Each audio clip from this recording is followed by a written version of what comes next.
বিরতির পর স্বাগত। এবার রেল মন্ত্রকের পক্ষ থেকে এক বিশেষ ঘোষণা দেওয়া হয়েছে। জানিয়ে দেওয়া হয়েছে যে এতদিন যাবত রেলে যে শূন্য পদ ছিল, সেই শূন্য পদে কোনো ধরনের নতুন নিয়োগ নয়, অবসরপ্রাপ্তদেরই ভলান্টিয়ার হিসেবেই নিতে নির্দেশ দেওয়া হয়েছে এবার রেলের পক্ষ থেকে। অর্থাৎ শূন্য পদে আরো এখন নতুন করে নিয়োগ করা হবে না। দীর্ঘদিন ধরে শূন্যে থাকা পদগুলি রেলেরই অবসরপ্রাপ্ত নিয়োগের সিদ্ধান্ত নিয়েছে মন্ত্রক। রেল মন্ত্রকের এই সিদ্ধান্ত কার্যকর করতে জোনাল রেলওয়ে ম্যানেজার নির্দেশ দিয়েছে রেল মন্ত্রকে। সে বিষয়ে বিস্তারিত জানবো। টেলিফোন লাইনে যুক্ত হয়ে গেছে প্রতিনিধি বিশ্বজিৎ দেব। বিশ্বজিৎ দা, এই যে সিদ্ধান্ত এই মুহূর্তে নেওয়া হয়েছে শূন্য পদ পূরণে স্থায়ী কোনো ধরনের নিয়োগ হবে না, তাতে আগামী দিনে যারা এখন পড়াশোনা করছেন বা প্রিপারেশন নিচ্ছেন যে রেলে চাকরি করবে, তাদের জন্য একটা কত বড় ধাক্কা? যে কয়েকটি মন্ত্রক রয়েছে সেই মন্ত্রকগুলির মধ্যে সবচেয়ে বড় মন্ত্রক হচ্ছে রেল মন্ত্রণালয়। স্বাভাবিক কারণে এই বড় রেল মন্ত্রণালয়ের সেখানে সেখানে কাজ করার লোকও প্রচুর, এবং সেই মন্ত্রকের বিভিন্ন পদে প্রচুর বর্তমানে শূন্য পদ, যার জেরে বিঘ্নিত হচ্ছে যাত্রী পরিষেবা। এই সমস্যার সমাধানে অবসরপ্রাপ্ত অনূর্ধ্ব 65-দের যাদের বয়স 2 বছরের জন্য পুনর্নিয়োগ করার সিদ্ধান্ত নিয়েছে রেল। তাদের শারীরিক সক্ষমতা পরীক্ষা নেওয়ার পর এবং অবসরের আগে 5 বছরে তাদের কাজের মূল্যায়ন করে নিয়োগ করার ক্ষমতা দেওয়া হয়েছে রেলের প্রত্যেক জোনের জেনারেল ম্যানেজারদের। শূন্য পদে নিয়োগ পাওয়া অবসরপ্রাপ্তদের স্বেচ্ছাসেবক বা ভলান্টিয়ার বলা হবে। গত 20 জুন এই নির্দেশিকা দেওয়া হয়েছে। এবার সেটা প্রকাশ্যে আসার পর কিন্তু বিক্ষোভ শুরু হয়েছে বিভিন্ন বিরোধী শ্রমিক সংগঠনগুলির মধ্যে। রেল কর্মচারী সংগঠনগুলির দাবি শূন্য পদের সংখ্যা কয়েক লক্ষ। রেলের সব জোন, ডিভিশন, সেকশন বিগত 10-12 বছর ধরে অর্ধেক কর্মচারী নিয়ে চলছে, কোথাও কোথাও আরো কম। একযুগের কেন্দ্রের সিদ্ধান্তের প্রতিবাদ জানিয়েছে বামপন্থী শ্রমিক সংগঠন CITU, all India trade union Congress. তাদের দাবি এই সিদ্ধান্তের ফলে রেলের কর্মচারীদের মধ্যে বয়সে ভারসাম্য নষ্ট হবে, কিন্তু রেল খরচ কমানোর চেষ্টা করছে। অবসরপ্রাপ্তরা নতুন করে কাজে যোগ দিলে শুধুই বেতন পাবেন, অন্য কোনো সুযোগ সুবিধা তাদের দেওয়া হবে না।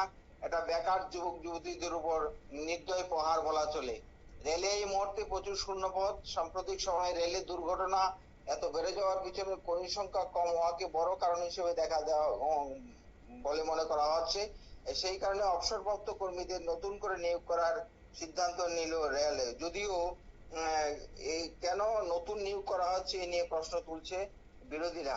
তাছাড়া সর্বোপরি বলা যায় রেলের বিভিন্ন পর্যায়ে কয়েক লক্ষ শূন্যপদ, অথচ তাতে স্থায়ীভাবে নিয়োগ না করে খরচ কমাতে অবসরপ্রাপ্ত কর্মীদের চুক্তির ভিত্তিতে নিয়োগ করা হচ্ছে। কেন্দ্রের এই সিদ্ধান্তের বিরোধিতায় সরব একাধিক শ্রমিক সংগঠন। অঙ্কিতা, এই যে প্রতিনিয়ত দেখা যাচ্ছে যে কর্মীর স্বল্পতা রয়েছে এবং বারবার দেখা যায় এই কর্মীর স্বল্পতার দরুন বিভিন্নভাবে গাফিলতির কারণে দুর্ঘটনাও ঘটে থাকে, যার জন্য এবার এই বড় সিদ্ধান্ত নিতে চললো রেল। তবে সেই জায়গায় তুমি যে কথাটা বলছিলে একটা বড় আঘাত আনছে আগামী প্রজন্মের জন্য। অন্যদিকে যারা অবসরপ্রাপ্ত তারা এতদিন যাবত চাকুরি করেছেন, কিন্তু তারপরে তাদেরকে আবারও 2 বছরের জন্য নিয়োগ, সে জায়গায় এই বিষয়গুলি কি মেনে নেবেন বিভিন্ন শ্রম সংগঠনগুলি? বিষয়টা হচ্ছে রেল মন্ত্রণালয় যে সিদ্ধান্ত গ্রহণ করবে সেইটাকে হয়তো বিরোধিতা করতে পারে বিভিন্ন শ্রমিক সংগঠনগুলি, কিন্তু আখেরে সবার শেষে কিন্তু দিনের শেষে কিন্তু সেই সিদ্ধান্ত মানতে বাধ্য। তুমি যে কথাটা বলছিলে যে বেকার সমস্যার সমাধান বা বেকার যুবক যুবতীদের কি হবে, এই প্রসঙ্গক্রমে বলে রাখি রেল মন্ত্রণালয়ের পক্ষ থেকে বা কেন্দ্রীয় সরকারের পক্ষ থেকে কিন্তু এমন কোনো বিজ্ঞপ্তি জারি করা হয়নি যে রেল মন্ত্রণালয়ে নতুন লোক নিয়োগ করা হবে না। আপাতত যে সমস্ত শূন্য পদ রয়েছে সেই শূন্য পদগুলিতে জরুরি ভিত্তিতে সেখানে কিন্তু অবসরপ্রাপ্তদের নিয়োগ করা হচ্ছে। সুতরাং এই বিষয়ে বেকারদের চাকরি হবে না এই বিষয়টা কিন্তু হলফ করে কিন্তু বলা যায় না বা কোনো বিজ্ঞপ্তি জারি হয়নি। ধন্যবাদ।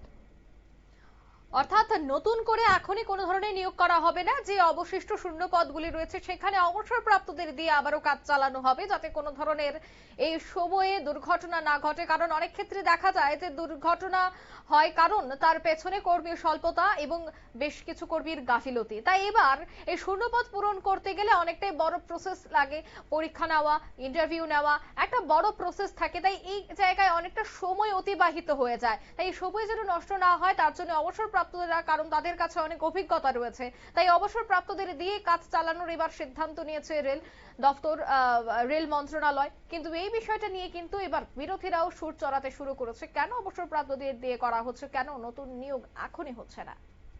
নিয়ে নিচ্ছে ছোট্ট একটি বিজ্ঞাপন বিরতি, সঙ্গে থাকুন।